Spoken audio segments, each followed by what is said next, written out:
Compuestos del oxígeno y clasificación de los elementos.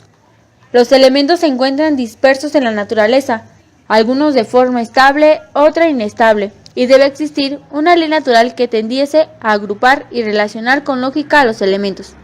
Entre las principales se encuentran las tríadas de Dobereiner, las octavas de Newland, el tornillo telúrico de Charcot-Towys.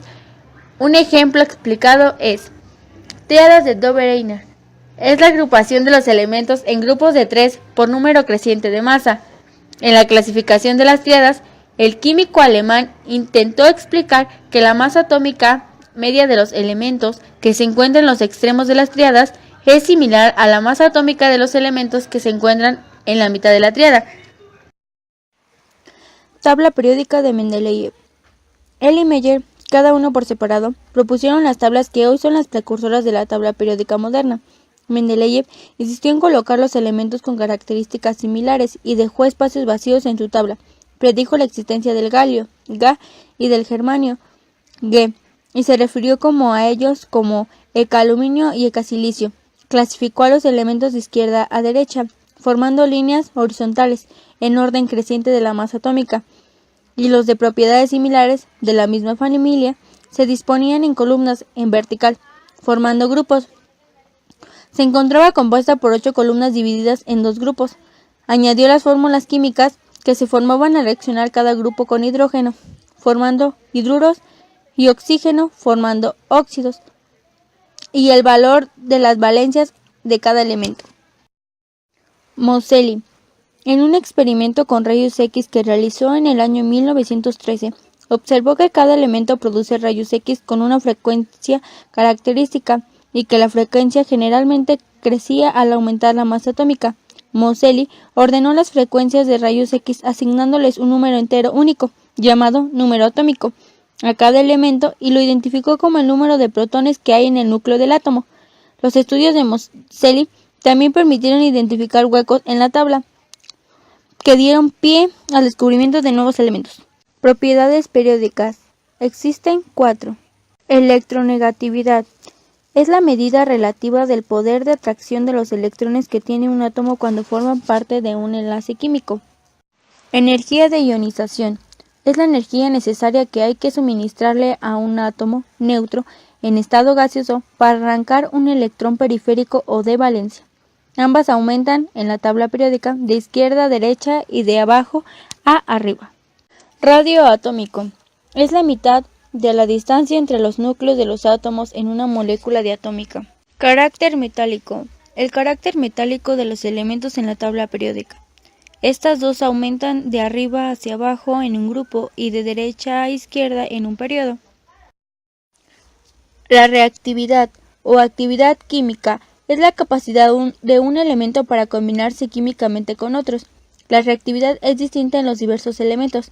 Hay algunos elementos muy reactivos, tienen una gran tendencia a combinarse, y hay otros elementos poco reactivos, tienen poca tendencia a combinarse.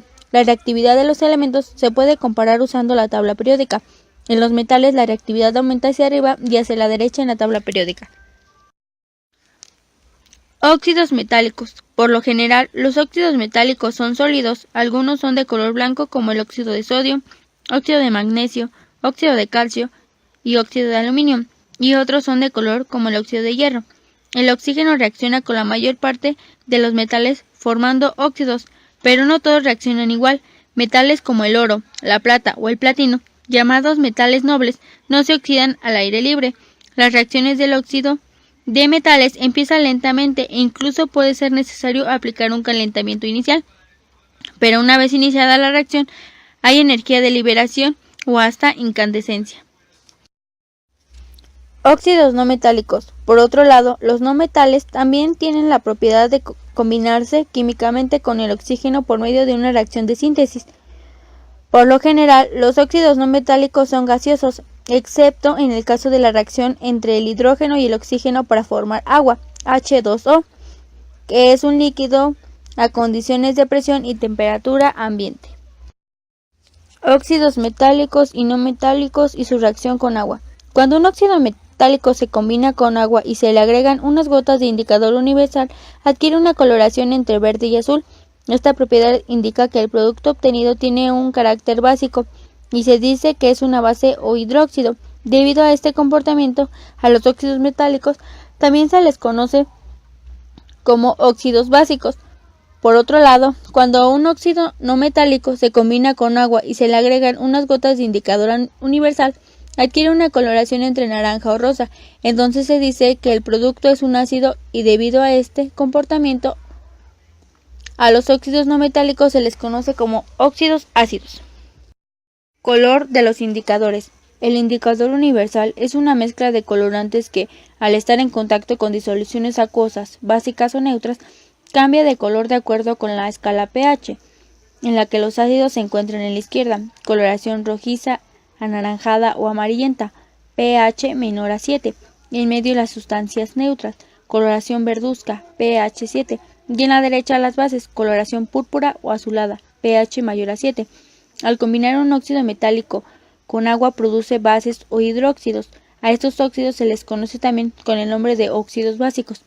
Los óxidos no metálicos, cuando se combinan con agua, producen ácido, por lo que a estos óxidos se les conoce con el nombre de óxidos ácidos.